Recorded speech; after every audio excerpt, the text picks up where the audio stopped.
I think there's power in partnerships within teams. And so when we have the cohorts of like all the ELA teachers, as you shared together, those are like-minded people in the sense of that they are engaged in the same work that you are, essentially. Maybe not teaching the exact same classes, but the same work. And so to have that thought partner who is in the work with you, in which you can share ideas, they can share ideas, you can ask questions, you can have discussions about specific students and what's working well. I think that is very powerful. Welcome to the podcast. What is the single most important investment a school district can make? It's not in new buildings or new tech, it's in the people. Today, we are talking about the art and science of professional development. How to build the systems that grow great teachers and transform them into great leaders. We are joined by a true architect in this, Sara Marriott, the assistant superintendent of a highly regarded Liberty Public Schools. Sara, thank you so much for being here with us. Thank you for having me. I appreciate the invitation. The first question I would love to ask, right, is what's been your journey in education? What was the reason that motivated you to join a school? And what's been the reason why you're still around? Is it the same? Oh, well, that's a great reason. That's a great question to ask. So my journey is maybe unique, but I would think that lots of leaders have really unique journeys into educational leadership. So I started out as a speech language pathologist and worked in the school districts, and then left schools and worked in nonprofit an organization for a bit, but then decided that I wanted to return to education. So I started working in very small rural K-8 districts in central Missouri and really found my passion for education again. And at that time, I decided that I really wanted to pursue leadership. And so I went back to school with the intention of becoming a director of special education because I wanted to ideally impact more students' lives than the ones that were on my case management list. So I went back to college and received my specialist in education, and then went on to get my doctorate in educational leadership, and then made a little bit of a sequential journey as a director of special education, a K through 8 principal, assistant superintendent, and then most recently moved in about 2 years ago to a much larger district north of Kansas City and became the assistant superintendent of human resources. So a bit of an unintended journey. I don't know if anyone ever, when they're a little kid or a young adult, thinks that they want to be a superintendent or an assistant superintendent, but that is where the journey has led me. And I would agree with your conversation that it does change as you get older and you move through life, that maybe you see things differently because of your experiences, and that will dictate your path forward. Yeah. I mean, moving from special ed to becoming a principal and becoming a superintendent and then moving back to assistant superintendent, right? It's unique. It's challenging in different ways. Uh, Did you ever thought about coming from a superintendent to an assistant superintendent role?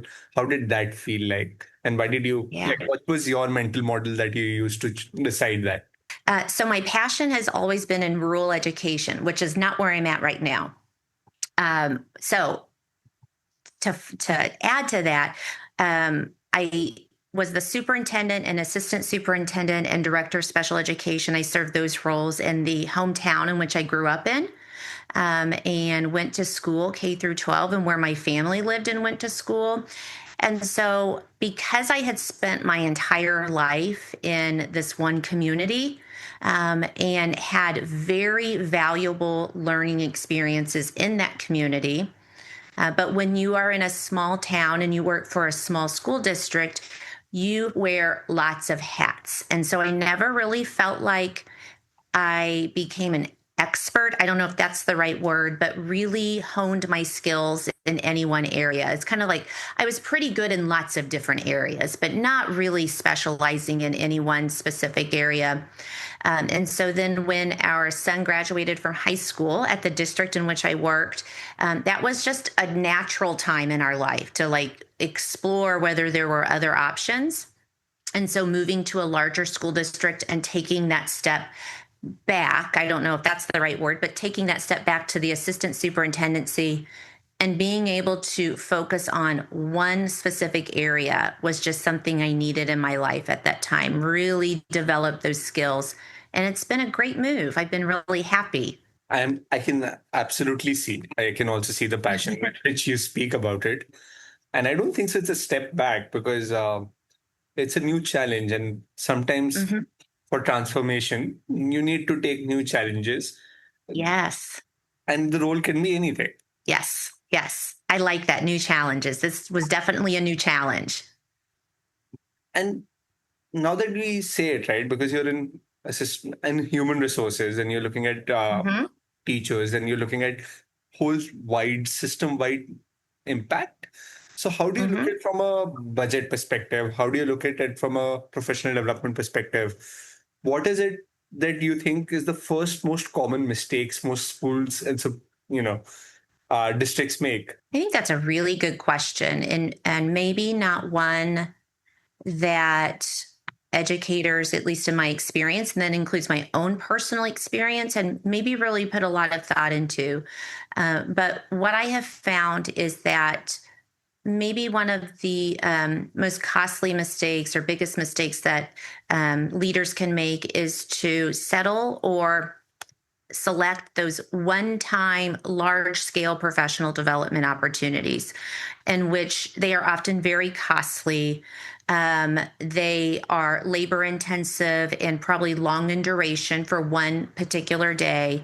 But what tends to happen with that is after that event is over, if there is not follow up and implementation protocols established, and ongoing professional development added for those staff members who are implementing whatever it is that was shared, it's not going to become embedded. And so, what happens, it's that one and done type of philosophy in which educators spent an entire day listening to something possibly very wonderful and really high quality and great.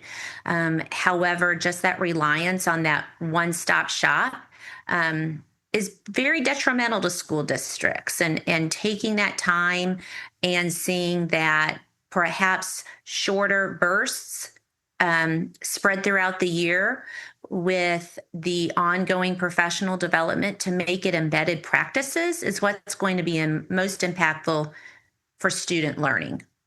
I agree with you. I think shorter bursts also it revises us. We've known for a Mhm. fact that revision is important. We also know Yes. for a fact that whenever there are more examples and you take more things, it kind of gives you a better hand holding as you go Hmm. about the whole school year rather than 6 hours of, Hmm. absolutely out of this world person who comes in and speaks, Yeah. but you're blanked out for 45 minutes in the middle and you don't really know what to connect and how to connect and what's happening. Absolutely. And I think that there's a time and a place for some of those more energizing sessions that are meant, and the purpose is to that one moment, like the back to school Yeah. sessions where speakers come and share, insights or a really positive message. Like, I think those are very purposeful, but they have a different intention. The intention is different. And if we're looking at what's going to be most relevant and impactful for students, that's not it. Like, that's in the moment and what's needed in that particular moment for a short duration of time. But we have to think more strategically when we look at professional development for our teachers who then impart that into our students. I agree with you. And I think one of the key differences is that you would want them to continuously over a period of time grow. So you don't really look at from a 1 year horizon. You look at from a 3 year or a 5 year horizon where like you're like, okay, we're going to do it for 5 years and this is how we're going to implement. So how Hmm. does it look like for you? How did you come in and build that plan out? Would you talk to teachers about it? What was, Hmm. just your idea of deconstructing that plan? Well, and I draw on the different roles that I've had. So a director of special education, superintendent, and assistant superintendent, and looking at how can I embed the practices that we've identified as impactful into what we do every day, and what learning do our professionals, our teaching professionals need to one, initiate that, and then what do we need to provide ongoing so that they can really hone their craft. I think that educators and educational systems, I should say, not just educators, but educational systems, and I have been a part of that, in which we tend to latch on to the next best thing, the shiniest thing that's next. And so we never have really, most often, not always, but there are times in which we don't get to that deep implementation. And so we do something for a little bit. Maybe it works pretty well, or maybe it doesn't. But then this other thing comes along, and it's touted to be, maybe the best math intervention piece, or whatever it is, and we latch on to that because of good intentions. Like, we all want to do what's best for kids, and we all know we have a very finite amount of time with them, and we have to make the most of that. And so I think we're reaching for those things that are going to be impactful with very good intentions. However, when we step outside and look and reflect and think about what is going to be the most impactful, it's these things that we stick with, and that we add the ongoing professional development. We add the support for teachers, which I think is critical and key, and a lot of leaders don't do. I think we often give teachers something to do, like this new initiative. We give them a little bit of coaching and help at the beginning. Then we just kind of hand it to them and say, okay, now go figure this out. Let me know if you need anything. Yeah. When really we need to be in there beside them, okay, and processing, and tell me what's working, and tell me what's a challenge for you, and talking through those challenges with them. And when you see the challenges, right, do you think the teachers should come in and first discuss what those new tools and new ideas look like? Or do you think it's the superintendent and the whole district is going to align and utilize one particular maths? You said maths intervention. It could be a reading intervention or whatever the new tool is. So does it come from the district, or do you think what approach works better? Top to bottom, bottom to up, right? Like both, we have heard both things. So how do you see it, and how do you kind of work your way through it? Well, I think a little bit of that is dictated by the structure of the school district. And so, for instance, when I worked in very small rural districts, because of the size and the structure of that school district, perhaps the superintendent or the principal was much more heavily involved in some of those other pieces, because they were serving multiple roles. They were the instructional coach. They were the curriculum director. They were the professional development organizer. Like, they had a little bit different role. And so I think their involvement in the day-to-day implementation was probably a bit higher than maybe some larger school districts. But regardless, I think that it needs to be a partnership. It shouldn't be a completely top-driven down process. However, that is where some ideas are usually formulated. But there is opportunity for teachers who are in the practice every day to share what they feel is working well. And then perhaps those administrators can come in and say, okay, well, this is working really well. This is a struggle that you've expressed to me. Let me find a resource or a tool or professional development, someone to come in and help bridge that gap for you. So really creating that partnership between administration and classrooms. However, I do know that, what works against us is time. Teachers are busy, exceptionally busy. Administrators are exceptionally busy. And so, unfortunately, some of those conversations more naturally fall to the wayside because you just don't have the time, and there's larger priorities looming. And this is another question that I'm going to ask, because when you have larger priorities, as you said, right, there's two schools of thought that arise. One is the cohort based, let's get all English teachers together and like let's just do a professional development for them. Or there is this Mhm. other school, everything's asynchronous. Let's just give them something and they can figure things out for themselves. What do you think has worked better? And what do you prefer? Hmm. That's an interesting question.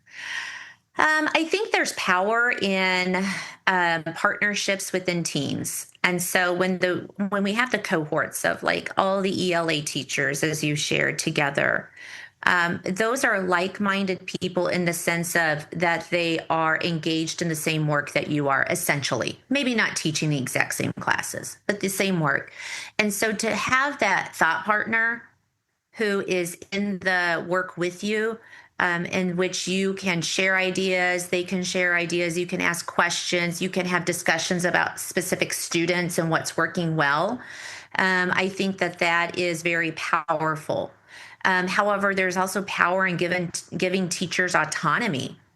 They are the experts, and we as administrators aren't necessarily very good at that, of allowing teachers to do what they feel is best given some parameters. Of course, we have state standards and we have learning standards about what students should master, at particular grade levels. And those are good things because we want to have some uniformity across that, but also giving teachers some of that autonomy to implement those practices as he or she sees fit in the best way that they know how with their experience. So I think kind of that combination. Um, if a teacher's more comfortable in one way, there's also a benefit in exploring the other way with them too. So it's just really an ongoing collaboration of all of those schools of thought. I think so. I think there's no one way that kind of fits this system. But Mhm. but I agree with you on the fact that, co- at least in my personal opinion, right? Like, and it's something that we have noticed. Excuse me. I see. Cohorts generally tend to work a little better. I think there's a lot more learning that can happen, and there can be a chance where someone else takes something else and someone else takes something else, and it just becomes easier for them to, go back and have that conversation again. Absolutely. I think that, excuse me, that ability to confer and talk with other experts in your field is very helpful for teachers. Um, then that also decreases some of that feeling of isolation that they may have because it can become a bit of an isolating field if it or environment if those if certain patterns of behaviors are perpetuated, and so it's important to keep that connection together, and have those collaborative conversations. I'm sure this might have come up across different things. Is the whole AI thing that has come in, right? And like, I think the first step before we even go towards kids is to look at teachers and how do you implement something like that.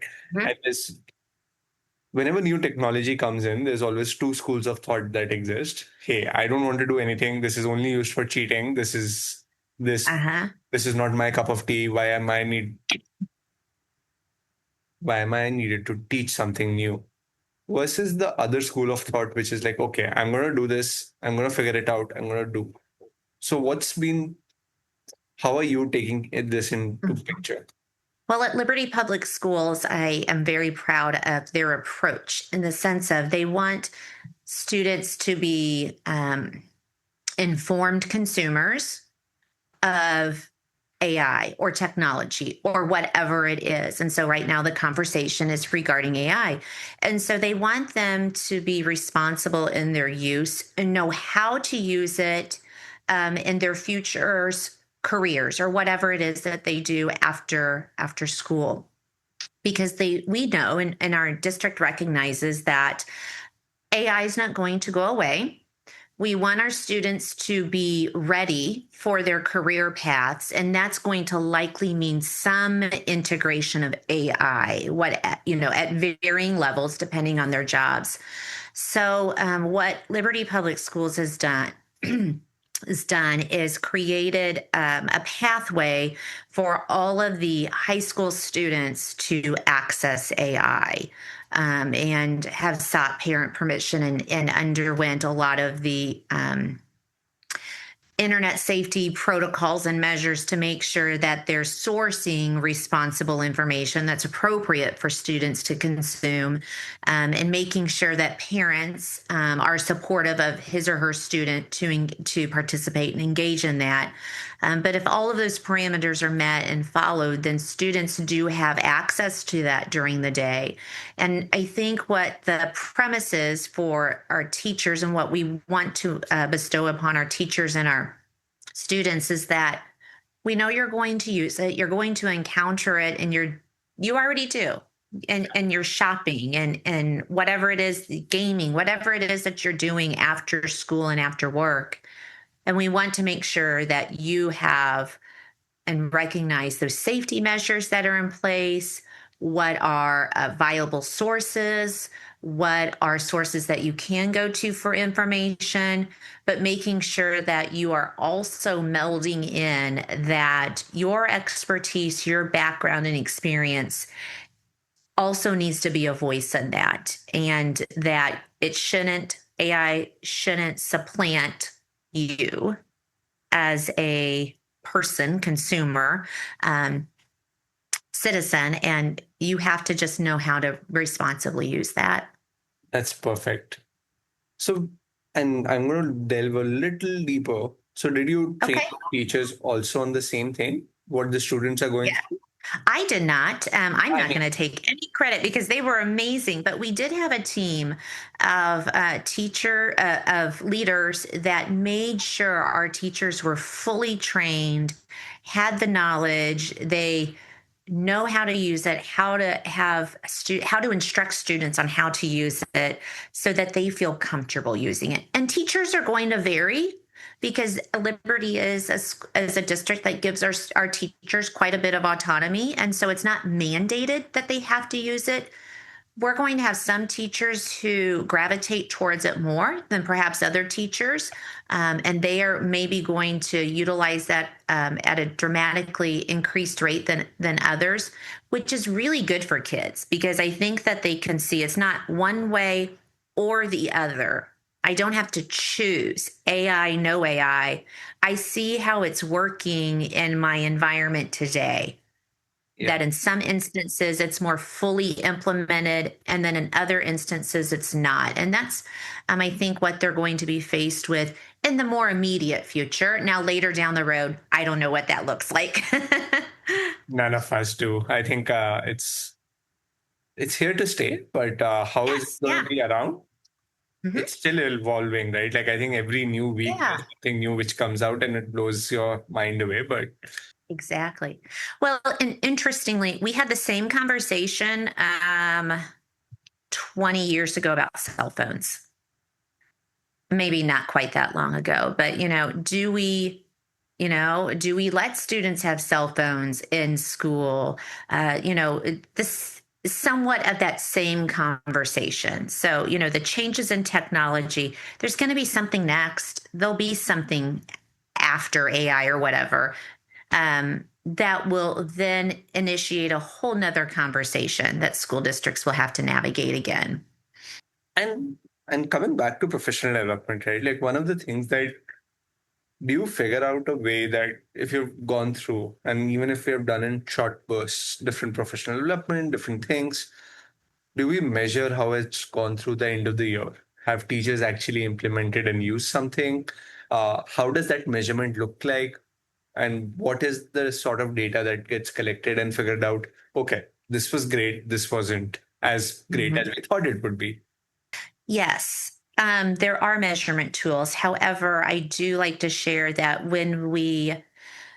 any measurement tool in education involves most often student outcome measures.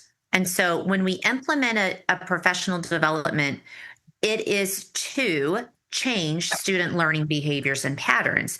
And so we have to measure student outcomes. And you and I both know that when we involve humans, there are so many other factors that influence and create are different variables that can create and influence outcomes. And so it is so difficult, I think, and impossible for us to directly correlate that this X professional development caused this increase in student growth. It's a contributor, but Yeah. there's also the students' attendance, their nutrition, how much sleep they got at night, how much parent support they have. Do they live in poverty? Are they an English language learner? Are they a special needs student? Like there's all of these other factors that influence their learning.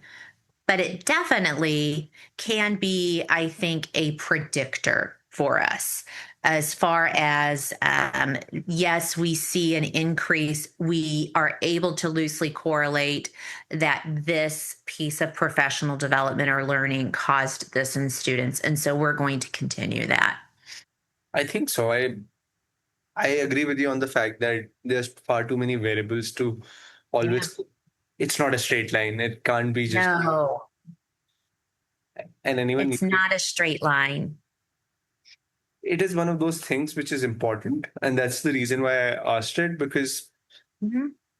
because adult learning, because that's what professional development looks like, is Mm-hmm. significantly different than what students learn. Though everything is done for student outcome, but it somehow is a hit or a miss. And qualitatively, it's easier to figure out than quantitatively. Mm-hmm. Mm-hmm. Yeah, absolutely. And we do have to measure. I mean, you have to when we think, when we want to think about ethical practices of of performance and instruction and learning, like you have to measure that. You can't just haphazardly add things and hope that they work and not have any accountability to that. So it's just being mindful, though, that, okay, we may have gotten this outcome likely caused by this piece that we implemented, but also knowing and being aware that there's all these other things going on. And so I think that's one of the biggest challenges with schools, and especially when we look at like assessment data, really, is it a true measure of that teacher's influence or that instructional strategy or what that student's learning? Like it's a little more complicated. I have two more questions, right? Like Okay. another one which I wanted to check is, if you're looking at anyone who's listening right now, it's a principal, it's a district head, they're figuring out what is that strategic leadership looks like. How do we implement something right now, today? And they've just Mhm. joined a new, they're the new superintendent, they've just joined a new district. What's that one professional development that you would recommend everyone should go through? Off the top of my head, I think one of the things, and I don't know if this isn't necessarily a particular professional development, but in education, we're a very deficits model system. Yeah. And so we usually look at what's not working well, which there's value in that. If I were to encourage a new superintendent and a new leader, I would encourage them to take the approach of what's working well and focus in on those things that are working really well in those particular classrooms or buildings and focus in on replicating those. Like, do more of those things, and finding out what it is that that teacher or that instructor or that building has implemented that is working really well, and framing it from that model of strengths, a strengths-based leadership instead of a deficits-based leadership. And I think that also works twofold in the sense of, if teachers recognize that they're doing something well and you acknowledge that with them, they're going to do more of it. They're not going to do less of it. They're going to do more of it. And so they're going to feel better about their own practices and their own um, skill as a teacher and an expert. And that will build their self-esteem and their confidence. And that just overflows to the classroom as well. Because when the teacher feels better and more confident, that's going to be then, spread throughout his or her classroom too. And that mindset hopefully will carry over to our students as well. We just really get stuck in what's not working. Yeah, it's a contrarian advice, which I think I absolutely love it because there's always things that are working really, really well. And Exceptionally well.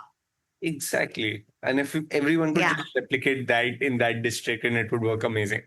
One of the things that I do I remember regarding like this specific conversation is that in one of the schools I used to work at, we had really low reading or math scores on our state assessments. Like overall percentage of students at below base or proficient and advanced was like 30 to 40%.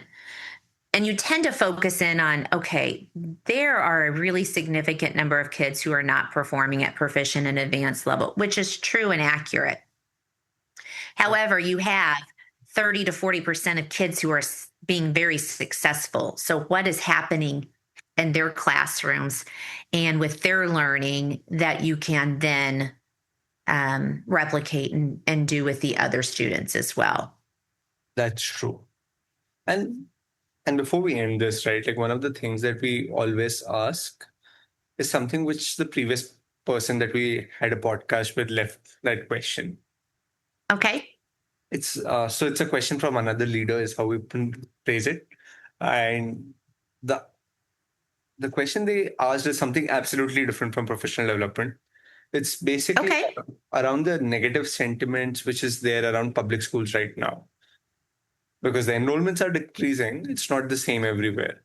The growth of homeschools, charter schools, even private schools to a certain degree. So the question was, how do we restore that, the belief in the public education system and like make sure that the families understand how much pain and efforts everyone's taking here? Yeah, that's a really good question to ask, especially in with the tenor of where we are today. Um, I love public education, and I firmly believe it is one of the founding principles of our country. Is public education. It's built upon that. And I look at my own personal experience in which I grew up in a small town. My family, we lived on a farm. We didn't have a lot of money. And because we were in a small town, we had the public school. And then there was a parochial school as well that went through eighth grade. And the students who tended to go to the Catholic Church went to the parochial school. What I rest on is the education, the quality of education that I got in this public school and what that afforded me. And if that would not have been there, if that public school wouldn't have been there, my parents could not afford for me to go to a parochial or a private school. My mom was busy. There were 4 kids. She cleaned houses. She was, had a job. She couldn't stay home and educate us. Like, I don't know what we would have done. We didn't have other options. And not that public school is just for not having other options, but it needs to be an option. And it needs to be a very viable option in all communities. And it it gives kids opportunities. We have to have public education for those purposes. There's also value in giving kids choices sometimes, having parochial schools, there's micro schools, there's all kinds of other institutions. But if we, when I was a superintendent and I would talk with community members, especially maybe community members who didn't have children or they were older now and they didn't have children anymore in their community, and their questions were always like, why should I continue? Why should my tax dollars continue to support public education? And my answer was always, you don't invest now, you're going to be investing in social services later for your children and for their community members. We have to invest in our children's education if we want to provide the best possible options and outcomes for them. So I think one of the things that we need to do as educators is we have to be better advocates for our profession. Teaching is hard, education is hard. There's a lot of rhetoric right now about education, but I think what gets the most attention is the loudest.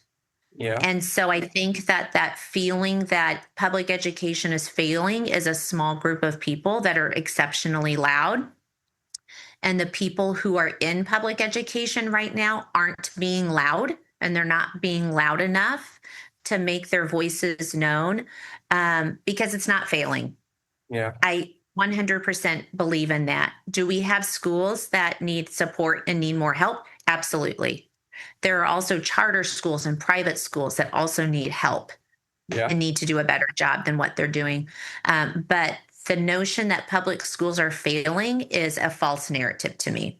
I see lots of really amazing things happening every day in big and small schools. I think that's a lovely answer. That's my soapbox. It is. It absolutely is. Because I 100% agree that the country is built on public education. It's Mhm. unlike anything else across the world, where what we offer, and in terms of the thoroughness of what we offer, is great. There are Yeah, bad apples, and those are the ones which absolutely. gets highlighted everywhere. But we forget Hmm. that amongst the 100 apples that we have, there are only two bad apples, and 98 are doing a fantastic job out there. Hmm. Absolutely. And, recognizing too that public education is a little bit of a rarity in the sense that it is a field that's highly scrutinized by the public. And there are very few other professions in which that doesn't happen. So I think just keeping that in mind and making sure that that thought is at the forefront of our decisions and what we do. But again, we have to do as a profession, we need to do a better job of sharing these good things. That makes sense. I think it's a brilliant note to end this. Thank you so much for your time. It was super insightful and super helpful. Thank you. Thank you for inviting me. I appreciate it. Thanks a lot.